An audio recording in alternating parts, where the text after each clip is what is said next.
പൂരത്തിന് തിരുവമ്പാടി വിഭാഗത്തിന് വേണ്ടി വെടിക്കെട്ട് സാമഗ്രികൾ നിർമ്മിച്ചിരുന്ന മുണ്ടത്തിക്കോട്ടശാലയിൽ വൻ സ്ഫോടനം. 14 പേർ മരിച്ചു. 12 പേർ ഗവൺമെൻറ് ഹോസ്പിറ്റലിൽ ചികിത്സയിലാണ്. ഇതിൽ 5 പേരുടെ നില അതീവ ഗുരുതരമാണ്. സാമ്പിൾ വെടിക്കെട്ടിനുള്ള ഗുണ്ടുകളും കുഴി മിന്നലുകളും അമിട്ടും ഓലപ്പടക്കവും പാടികളുമെല്ലാം അവിടെ വിവിധ ഷെഡുകളിലായി ഒരുങ്ങിയിരുന്നു. പല വിധത്തിലുള്ള ഗുണ്ടുകളുണ്ടായിരുന്നു. ഒരു സംഘം ഗുണ്ടിൻ്റെ നിർമ്മാണ പ്രവർത്തനത്തിൽ മാത്രമായിരുന്നു ശ്രദ്ധ കേന്ദ്രീകരിച്ചിരുന്നത്.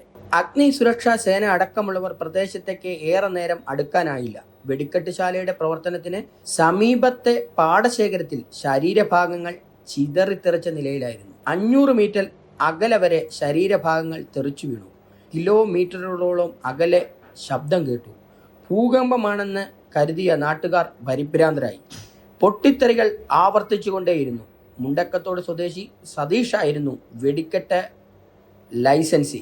ഇദ്ദേഹവും ഗുരുതരമായ പരിക്കുപറ്റി ICUവിലാണ്. വെടിക്കെട്ടിൻ്റെ ആഘാതത്തിൽ ചുറ്റുപാടുള്ള വീടുകൾക്ക് സാരമായ കേടുപാടുകൾ സംഭവിച്ചു. പൂരം വെടിക്കെട്ടിനാക്കി തയ്യാറാക്കിയ വെടിക്കോപ്പുകളും ഇതിൽ ഉണ്ടായിരുന്നു.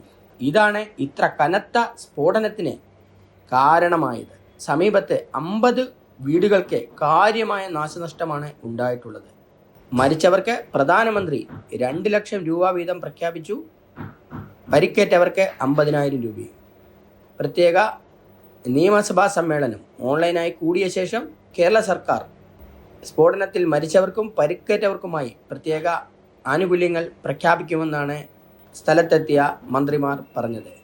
തൃശൂർ മെഡിക്കൽ കോളേജിൽ പരിക്ക് പറ്റിയവർക്കായി പ്രത്യേക സജ്ജീകരണങ്ങൾ ചെയ്തിട്ടുണ്ട്. കോട്ടയം, തിരുവനന്തപുരം, എറണാകുളം മെഡിക്കൽ കോളേജുകളിൽ നിന്നായി വിദഗ്ധരായ ധാരാളം ഡോക്ടർമാരാണ് തൃശൂർ മെഡിക്കൽ കോളേജിൽ എത്തിയിരിക്കുന്നത്. രാജീവ് ഗാന്ധി ബയോടെക്നോളജിയിൽ നിന്നും DNA ടെസ്റ്റിനായി വിദഗ്ധരെ എത്തിച്ചതായും ആരോഗ്യമന്ത്രി വീണ ജോർജ് അറിയിച്ചു. അറ്റുപോയ ശരീരഭാഗങ്ങളിൽ നിന്നും സാമ്പിൾ കളക്ട് ചെയ്ത് DNA ടെസ്റ്റ് നടത്തി ആളുകളെ തിരിച്ചറിയാനുള്ള ശ്രമമാണ് നടത്തിക്കൊണ്ടിരിക്കുന്നതെന്നും അവർ കൂട്ടിച്ചേർത്തു. സർക്കാരിൻ്റെ നേതൃത്വത്തിൽ കൺട്രോൾ റൂമുകൾ ആരംഭിച്ചിട്ടുണ്ട്.